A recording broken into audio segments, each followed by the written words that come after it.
So thanks very much for coming down. Appreciate battling through the torrential rain out there this morning.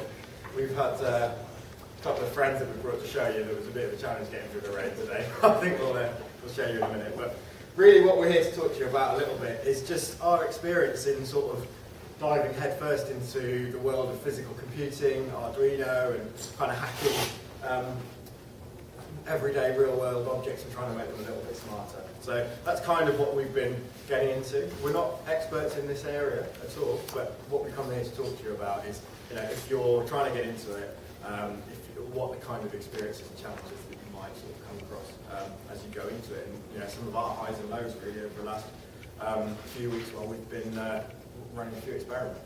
Just before we get into it, it'd be good to understand if the people in the room, if you guys have ever experienced with Arduino or hacking, that sort of stuff before. Okay, so a few, good, excellent. Okay, that's good. So, physical computing, I guess. Why did we get into it? Why are we interested in this sort of space? People have been talking about the Internet of Things for a long time. 1999, Kevin Ashton first sort of coined the term, I suppose.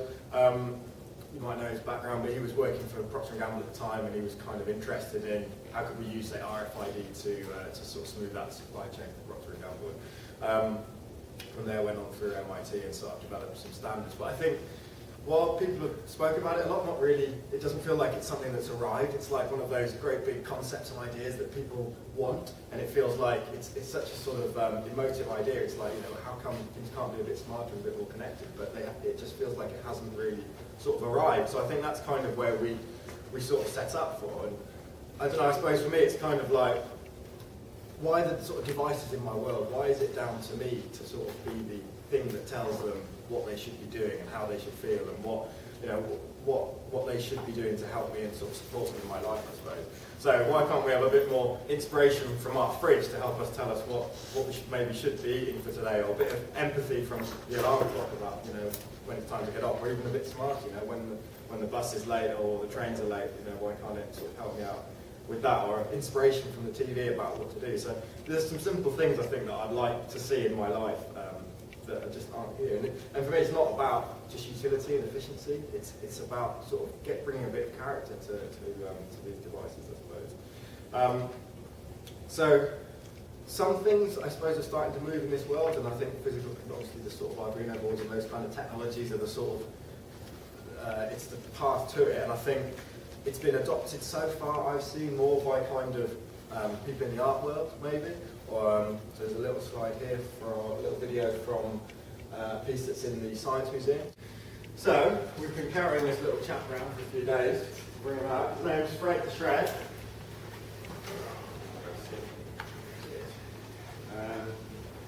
Getting him through US Customs is an interesting little game. So what this is, again, from the same university. This is from the London College of Communication. Same sort of student team, they're all undergrad. But what they wanted to do was kind of, shredders are kind of boring. No one really likes them. There's no reward. You go to take your piece of paper and then shreds it and just eats it and nothing happens. What if you could make it that's kind of a little bit more personality? What about a cross between a shredder and a Tamagotchi? Remember those things you have to kind of feed and look after them? So that's kind of where they were coming from. It was like, well, let's give it a bit of character, let's give it a bit of sort of thought. And I thought, that's a nice idea. It's going to kind of bring a bit of personality, a little bit of reward. One of the things we thought, why is this kind of interesting is, I don't know if you remember these vacuum cleaners called Henry the Hoover. They sort of got a lot of popularity. I watched a documentary about this actually on Discovery very late at night.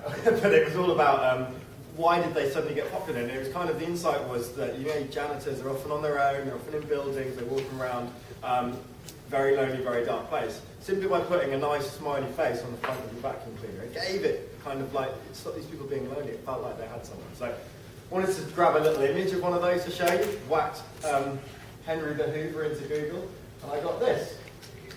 Worker caught having sex with Henry the Hoover, front page headline of the Telegraph, which is a big newspaper. So I thought probably two personal relationships. Interesting, but I think that one's got to make it in. But basically, I'll give you a little demo of how he works. There's Fred the Shred's sort of reprogrammable. He's terrifying internals. He's made out of, he's got an Arduino board inside. Charles, the chap with the big beard, made him for us. This is all cut with a laser cutter, which I think is just an excuse to use London Hack-based laser cutter. It has a little screen on the front, and basically you'll make some different sounds depending on his character. So you get a little bit of play right here. So this is the rocker skin. There you go. So he's had a munch. He said nom nom nom. He's still there.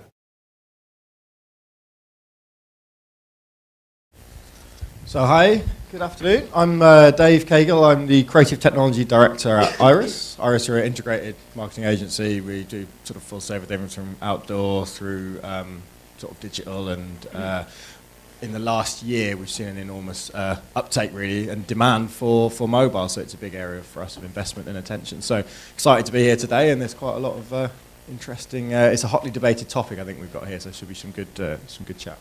The topic of the session is looking at apps versus mobile internet. No doubt we'll probably veer off that topic at times, but just to kind of give it a theme. So I think if we perhaps start off with just looking generally at apps versus mobile internet, when as a brand would you pick to do one or the other? What are the inherent advantages, disadvantages of each? I think that's a really interesting point, and mobile web should probably be one of the first things to consider because it's probably one of the paths of least resistance. You've probably already got a website. There's probably a bunch of content that you want to redisplay on the phone. Mobile web's going to give you broad reach very quickly. It's going to be, because it's kind of a standards compliant web we're all going for, most browsers are going to be able to render something.